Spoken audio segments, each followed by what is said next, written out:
दोस्तों, एक बार की बात है। महात्मा बुद्ध एक गांव से होकर गुजर रहे थे। उस गांव में एक तालाब था। महात्मा बुद्ध और उनके सभी शिष्य तालाब के पास आकर रुक गए। तभी वहां पर एक लड़का अपनी मां के साथ पानी भरने आया। उस लड़के की नजर महात्मा बुद्ध पर पड़ी। वो महात्मा बुद्ध को पहले से ही जानता था। वह जानता था कि महात्मा बुद्ध बहुत ज्ञानी है और वो सभी के प्रश्नों का उत्तर देते। वह तुरंत ही महात्मा बुद्ध के पास पहुंचा।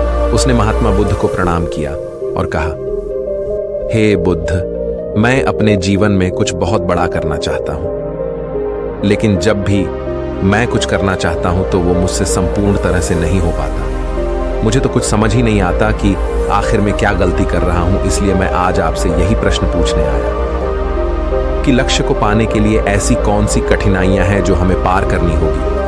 महात्मा बुद्ध उस लड़के को देखकर मुस्कुराने लगे और उस लड़के से कहते हैं, जब तक तुम अपने लक्ष्य की ओर कदम नहीं बढ़ाओगे, तब तक सफलता से जुड़ा हुआ हर एक प्रश्न, हर एक उत्तर अधूरा है।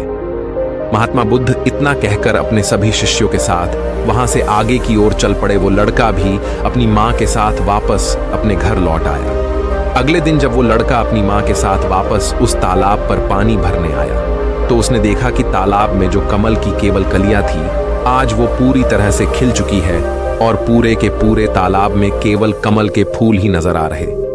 उस लड़के की मां को अपनी आंखों पर यकीन नहीं हो रहा था। उस पर उसकी मां कहती है, बेमौसम इतने सारे फूल एक साथ खिलना, ऐसी घटना तो मैंने आज तक नहीं सुनी। ऐसा अवश्य ही महात्मा बुद्ध के यहाँ पर आने के कारण हुआ है, अर्थात ये उनका ही प्रभाव है। ये सुन वो लड़का सोच में पड़ गया। उसने तुरंत ही तालाब से एक कमल का फूल तोड़ा और मन ही मन ये सोचने लगा, यदि यह महात्मा बुद्ध के प्रभाव के कारण हुआ है तो मुझे अवश्य ही महात्मा बुद्ध से मिलना चाहिए। शायद हो सकता है कि वो मुझे कुछ प्रेरणा देना चाहते हैं। ऐसा सोचते सोचते उस लड़के ने यह भी मन बना लिया कि वह महात्मा बुद्ध से अवश्य मिलेगा। और साथ ही उसके मन में महात्मा बुद्ध की वो आवाज गूंज रही थी कि जब तक तुम लक्ष्य की ओर कदम ही नहीं बढ़ाओगे, तब तक सफलता से जुड़ा हर प्रश्न, हर उत्तर अधूरा है।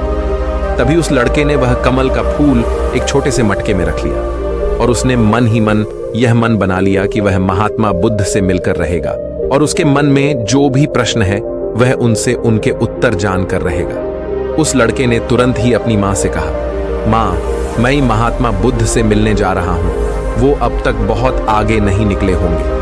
यदि मैं जल्दी जल्दी चलूंगा तो एक दिन में उन तक पहुंच ही जाऊंगा और फिर 1-2 दिन में मिलकर मैं वापस घर लौट आऊंगा। उसकी मां ने उसे समझाने की कोशिश की, लेकिन वो लड़का नहीं माना। वो तुरंत सफर की ओर निकल पड़ा। वो मार्ग पर तेजी से आगे बढ़ रहा था। जल्दी जल्दी चलते हुए उसने बहुत कम समय में अपना गांव पार कर लिया, लेकिन अब इसी कारण वो थकने भी लगा था और उसकी रफ्तार भी धीमी पड़ रही थी। उस लड़के का जोश भी अब खत्म होता जा रहा था। धीरे धीरे चलते चलते वह जंगल के रास्ते आ पहुंचा और जंगल को देखकर उसके मन में एक डर उत्पन्न हुआ। उसने सोचा कि मैंने आज तक कभी जंगल पार नहीं किया है और इस जंगल में तो कई जंगली जानवर भी हैं। यदि मैं रास्ता भटक गया तो मैं महात्मा बुद्ध तक कभी नहीं पहुंच पाऊंगा, और यदि मैं किसी गलत रास्ते पर चला गया तो मुझे कम से कम 2 दिन और लगेंगे महात्मा बुद्ध तक पहुंचने के लिए, और यदि वो मुझसे बहुत आगे निकल गए तो मुझे बाकी रास्ते भी पता नहीं चल पाएंगे और फिर मैं उनसे कभी नहीं मिल पाऊंगा। वो लड़का इसी सोच विचार में पड़ा हुआ था। तभी उसने देखा कि उसी रास्ते से एक घुड़सवार आ रहा था। लड़के ने उस घुड़सवार से कहा, भाई, मुझे जंगल पार करवा दीजिए। मुझे महात्मा बुद्ध से मिलना है। मुझे ये कमल उन्हें देना है। क्या आप मुझे जंगल पार करवा सकते हैं? इस पर सवाल कहता है, बेटा देखो, मैं तुम्हें ले तो नहीं जा सकता, लेकिन मैं तुम्हारी मदद जरूर कर सकता हूं। यदि तुम चाहो तो यह कमल वाला मटका मुझे दे दो, मैं इसे महात्मा बुद्ध तक पहुंचा दूंगा। उस घुड़सवार की यह बात सुनकर वो लड़का एक बार फिर से सोच विचार में पड़ गया और सोचने लगा, यदि मैं पैदल जाऊंगा तो मुझे बहुत समय लग जाएगा और पता नहीं मैं महात्मा बुद्ध तक पहुंच भी पाऊंगा या नहीं। अगर मैं ये कमल वाला मटका घुड़सवार को दे देता हूं तो ये घुड़सवार घोड़े से बहुत जल्दी महात्मा बुद्ध तक पहुंच जाएगा और उन्हें यह कमल जरूर दे देगा। इससे मेरा काम भी आसान हो जाएगा और मेरा काम बहुत जल्द पूरा भी हो जाएगा। काफी कुछ सोच विचार करने के बाद उसने तय किया कि वो ये कमल का फूल उस घुड़सवार को दे देगा। ये सोचकर उस मटके को उस घुड़सवार को थमाने ही वाला था कि तभी उसे याद आया कि इस कमल के पीछे उसका क्या उद्देश्य है, वो किस मकसद से इस कमल को महात्मा बुद्ध के पास ले जा रहा है। तभी उस लड़के के मन में एक और विचार उत्पन्न हुआ, यदि मैं इस कमाल को लेकर महात्मा बुद्ध तक नहीं पहुंचा तो फिर मेरा जो प्रश्न है मैं उनके उत्तर कैसे जान पाऊंगा। और हो सकता है कि मुझे मेरे जीवन में बस ये एक ही मौका मिला है जिसमें मैं महात्मा बुद्ध से मिल सकता हूं और अपने सभी प्रश्नों के उत्तर पा सकता हूं। हो सकता है कि दोबारा मुझे ये अवसर ना मिले, इसलिए मैं ये मटका नहीं दूंगा। मैं इसे स्वयं ही महात्मा बुद्ध तक पहुंच जाऊंगा। काफी कुछ सोच विचार करने के बाद उसने घुड़सवार से कहा, देखिए, ये मटका तो मैं खुद ही उन तक ले जाना चाहता हूं, क्योंकि मेरा उनसे मिलना बहुत जरूरी है।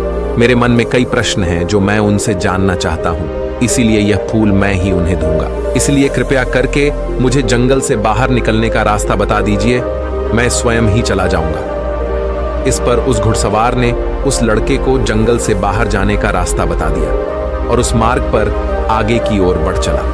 वो जल्दी जल्दी मार्ग में आगे बढ़ रहा था और देखते ही देखते शाम का वक्त भी होने आया था। तभी उस लड़के के मन में एक और विचार आया और वो ये सोचने लगा, यदि शाम के वक्त मैं इस जंगल में भटक गया तो मेरा क्या होगा? मैं महात्मा बुद्ध तक कैसे पहुंच पाऊंगा? और अगर मैं उनसे नहीं मिल पाया तो मेरी यात्रा बेकार हो जाएगी। इससे तो अच्छा होता कि मैं उस घुड़सवार को ही ये मटका दे देता, वह उसे महात्मा बुद्ध तक अवश्य पहुंचा देता। मुझे तो घर लौट जाना चाहिए था, यही मेरे लिए बेहतर होता। इस प्रकार उस लड़के के मन में तरह तरह के विचार उत्पन्न हो रहे थे। ऐसा होगा तो क्या होगा, वैसा हो जाएगा तो क्या होगा, यदि मैं भटक गया तो क्या होगा। तभी उस लड़के ने उस कमल की ओर देखा। उस कमल से ही उसे महात्मा बुद्ध की याद आई। महात्मा बुद्ध के चेहरे पर वो असीम शांति थी, उसे महात्मा बुद्ध की वो मुस्कान याद आई। तभी उसके मन में एक और विचार उत्पन्न हुआ, जिनके आने से हमारे तालाब में इस प्रकार अनेक को फूल खिल गए, जिसके साथ होने से हमारे मन को प्रेरणा मिलती है, जिनके चेहरे पर वो असीम शांति है, जिनसे मिलकर मेरा मन शांत हो जाता है। यदि मैं उनसे मिल पाऊं तो मुझे कितना कुछ सीखने को मिलेगा। ऐसा सोचते ही उसके मन में एक बार फिर से महात्मा बुद्ध से मिलने की प्रेरणा जाग उठी और वो निश्चिंत होकर अपने मार्ग में आगे की ओर बढ़ता चला जा रहा था। काफी दूर आगे चलने के बाद जंगल खत्म होने लगा। तब उसने महसूस किया कि जब जब वो अपनी इस यात्रा का उद्देश्य याद करता है, जब ये याद करता है कि वो महात्मा बुद्ध से क्यों मिलना चाहता है, तब तक उसके राह की मुश्किलें कम होने लगती हैं। और यही वास्तविकता है, यही हम सभी के साथ होता है, फिर चाहे वो कोई छात्र हो या फिर व्यापारी। जब जब इंसान खुद पर शक करता है, खुद पर संदेह करता है, तब तक वह रुकावटें बड़ा रूप ले लेती है। और जब हम अपने लक्ष्य को याद रखते हैं, अर्थात अपना उद्देश्य याद रखते हैं, तब तक वो रुकावटें हमारे सामने छोटी पड़ जाती है और हम उसे आसानी से पार करके अपने लक्ष्य की ओर आगे बढ़ चलते। इस पर उस लड़के ने यह महसूस किया कि उसे अपना लक्ष्य याद रखना है, उसे अपना उद्देश्य याद रखना है और छोटे छोटे कदमों से आगे की ओर बढ़ते जाना है। उसके बाद उस लड़के ने सारी चिंताएं छोड़ दी, वह केवल सफर पे आगे की ओर बढ़ता जा रहा था। लेकिन इस बीच वो चलते चलते काफी थक चुका था और जैसे ही उसने जंगल पार किया, तभी जंगल के ऊपर उसे एक छोटी सी कुटिया नजर आई। वहां पर एक सुंदर स्त्री रहती थी। लड़का काफी थक चुका था और उसे बहुत जोरों की प्यास लगी थी। वो लड़का उस कुटिया में गया, वहां पर उस स्त्री से उसने पानी मांगा। इस बार उस स्त्री ने उस लड़के को पानी पिलाया। तभी वह स्त्री उस लड़के से कहती है, आखिर तुम महात्मा बुद्ध से क्यों मिलना चाहते हो? इस पर वह लड़का कहता है, मेरे मन में कुछ प्रश्न हैं और मैं उन प्रश्नों का उत्तर जानना चाहता हूं और मेरे पास केवल ये एक ही अवसर है, इसलिए मुझे उनसे मिलना ही है। वह लड़का उसी तरह से अपनी बातें कर ही रहा था। उधर दूसरी तरफ उस स्त्री के मन में उस लड़के के प्रति प्रेम जाग रहा था कि उस लड़के को पसंद करने लगी थी। वो लड़की उस लड़के को रोकना चाहती थी। वो उससे कहती है, आज की रात तुम यहीं रुक जाओ, वैसे भी शाम होने को है और बहुत जल्द रात भी हो जाएगी। ऐसे में तुम कहाँ जाओगे? इससे अच्छा है आज तुम यहीं पर रुक जाओ। आज हमारे बगल में ही शादी है, वहां पर नाच गाना होगा, खाना पीना होगा, बहुत मजा आएगा। इसीलिए आज रात तुम यहीं पर रुक जाओ। उस स्त्री के मुख से यह सुनकर वो लड़का ये समझ चुका था कि ये स्त्री मुझे पसंद करती है और वह बहुत सुंदर भी है। उसकी सुंदरता को निहारते हुए वो लड़का मन ही मन ये सोच रहा था कि यदि मैं इस तरह से दोस्ती कर लूं तो मेरा जीवन तो समझ जाएगा, मुझे जीवन का मजा आ जाएगा, और वैसे भी आज रात तक तो मैं महात्मा बुद्ध से मिल भी नहीं पाऊंगा, तो क्यों ना मैं यहीं पर रुक जाऊं। तभी उस लड़के ने जवाब देते हुए कहा, मैं कुछ देर में सोच कर बताता हूं। लड़का इस विषय पर सोच ही रहा था कि तभी उसके मन में एक बार फिर से महात्मा बुद्ध की वो बात याद आ गई और उसे यह एहसास हुआ कि मैं इतनी दूर से यहां पर क्यों आया हूं। उसने मन ही मन खुद से प्रश्न किया, क्या मैं यहां पर इतनी दूर इस लड़की से मित्रता करने आया था? नहीं नहीं, ये मेरी मित्र नहीं बन सकती। क्या भरोसा आज को इसका मन मुझ पर आया है और कल को किसी और पर आ गया तो मैं क्या करूंगा? लड़के ने तुरंत ही उस कमल की ओर देखा, तभी उसे उसका उद्देश्य याद आ गया और उसने तुरंत ही यह निर्णय लिया कि वह आगे की ओर बढ़ेगा।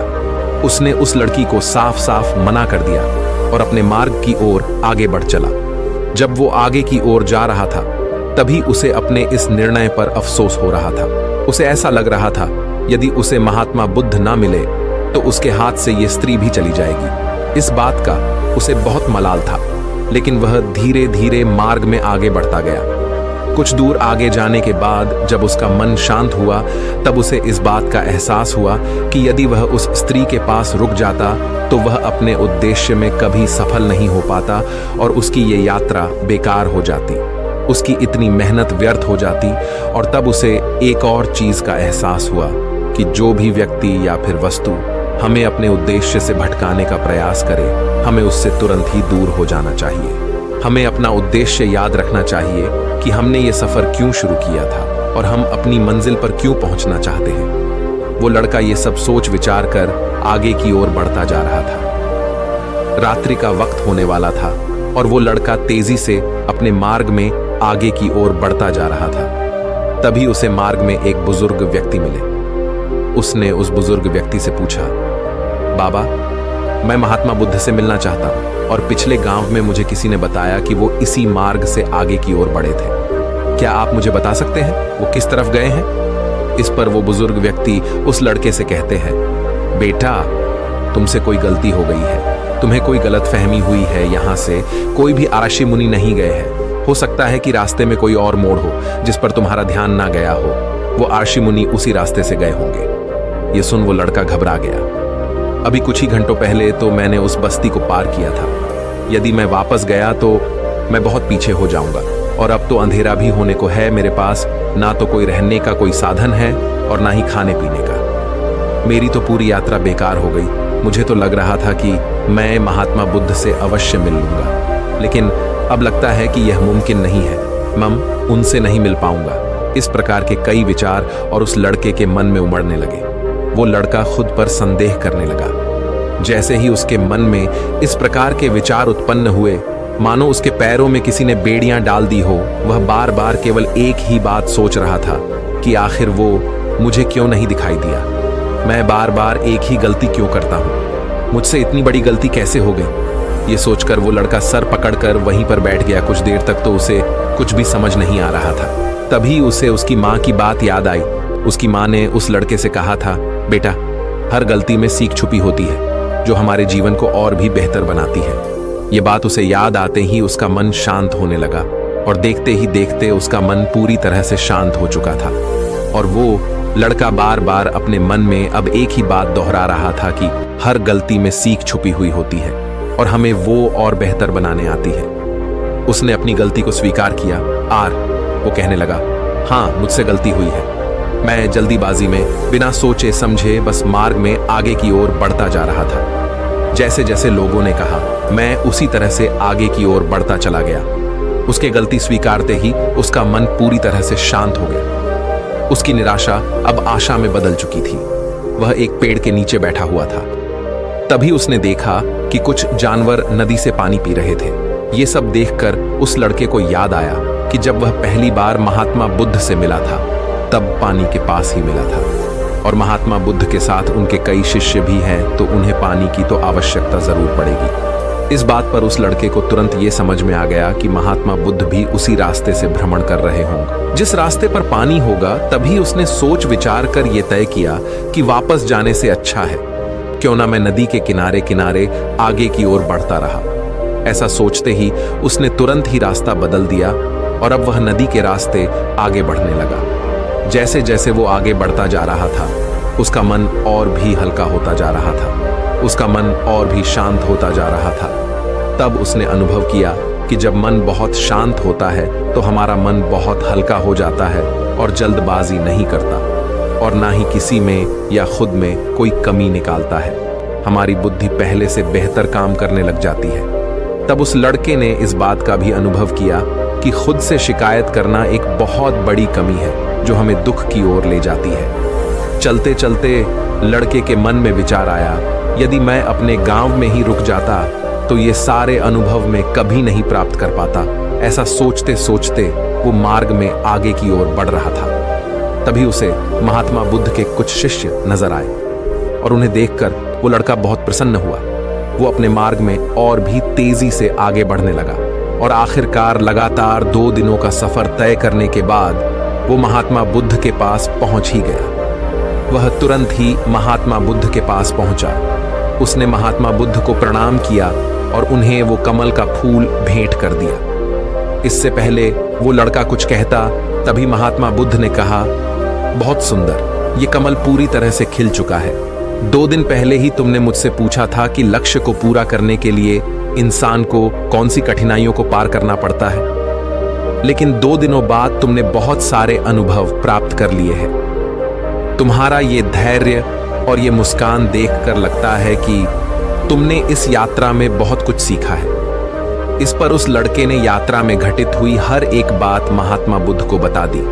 तभी महात्मा बुद्ध ने उस लड़के से कहा, तुम्हारे मन में जो भी प्रश्न है मैं उनके जवाब तुम्हें जरूर दूंगा। आगे महात्मा बुद्ध कहते हैं, बिना कोशिश के हर चीज जरूरी है। जब इंसान किसी लक्ष्य के लिए उस रास्ते पर चलता है तब सबसे पहले वह अपने अनुभव से ही सीखता है और जब धीरे धीरे उसका विवेक जागृत होने लगता है, उसकी बुद्धि काम करने लगती है, तब दूसरे के अनुभव और दूसरों की गलतियों से भी सीखने लगता है। जीवन में यदि सफल होना है, किसी लक्ष्य को प्राप्त करना है, तो सफलता का रहस्य से सीखने से पहले हमें उस रास्ते पर चलना पड़ता है। महात्मा बुद्ध आगे कहते हैं, किसी भी लक्ष्य को प्राप्त करने के लिए उस रास्ते में हमें 3 दिक्कतें आती हैं और इनका निवारण करने के बाद ही हम अपने लक्ष्य तक पहुंच पाते हैं। और तुमने भी वो 3 बातें सीख ली। पहला, अपने उद्देश्य को पहचान और उसके प्रति समर्पण करो। जैसे कि तुम ये कमल का फूल मुंह तक पहुंचाना चाहते थे और तुम्हारा उद्देश्य भी यही था। तुमने ये जान लिया था कि ये फूल मुझ तक पहुंचाने के लिए तुम्हारा क्या उद्देश्य है, जिस कारण तुम्हारे मन के सारे संदेह खत्म हो गए। इसके बाद जब भी तुम फूल को देखते थे तो तुम्हें अपना उद्देश्य से याद आ जाता।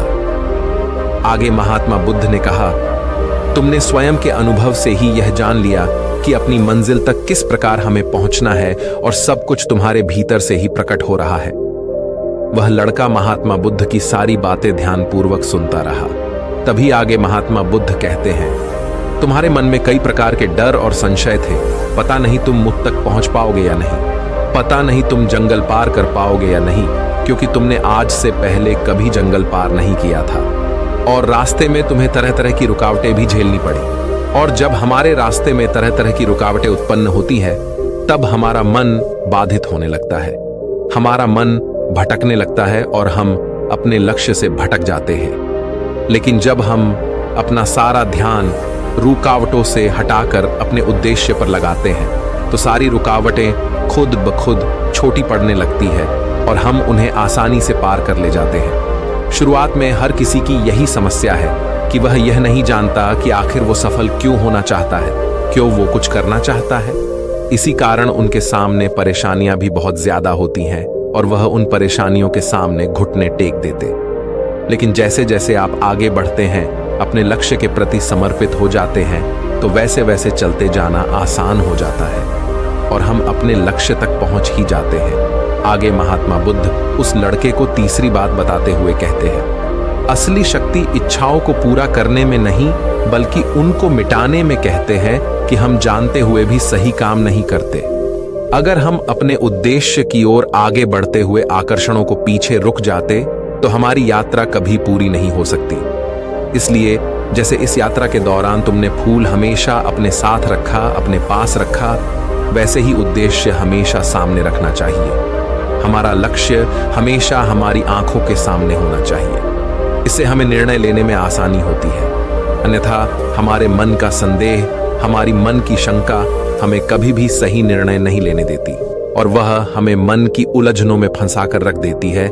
इसलिए संदेह के प्रति सचेत रहे। आगे महात्मा बुद्ध उस लड़के से कहते हैं, बेटा, खुद पर शक करने की आदत से ज्यादा खतरनाक और कुछ भी नहीं है, क्योंकि जितना नुकसान आपके नकारात्मक विचार आपका कर सकते हैं उतना और कोई नहीं कर सकता। यदि आप खुद पर संदेह करते हैं तो आप अपने प्रयास में विफल ही हो जाओगे, क्योंकि आप अपने प्रयास पूरी ढंग से कर ही नहीं पाओगे।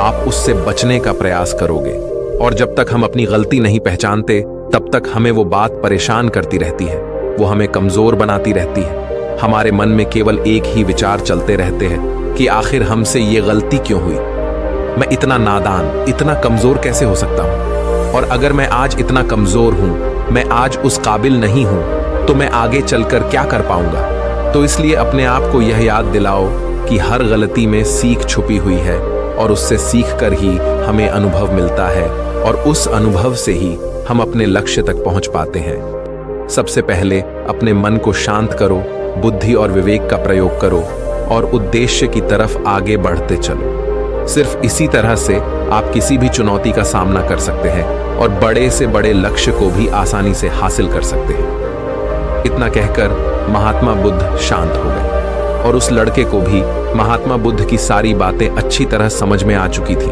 उसे महात्मा बुद्ध को प्रणाम किया और पूरी रात वह उन्हीं के साथ रहा। अगली सुबह वह अपने घर की ओर लौट आए। दोस्तों, आपने आज के इस वीडियो से क्या सीखा वो मुझे आपको कमेंट में जरूर बताएगा। इसी के साथ मुझे उम्मीद है कि आपको आज की वीडियो जरूर पसंद आएगी। तो लाइक और शेयर करने के साथ चैनल को सब्सक्राइब और घंटी बटन को जरूर दबा दीजिएगा। तो चलिए फिर मिलते हैं ऐसे ही एक और वीडियो में। तब तक के लिए अपना ख्याल रखिए। धन्यवाद।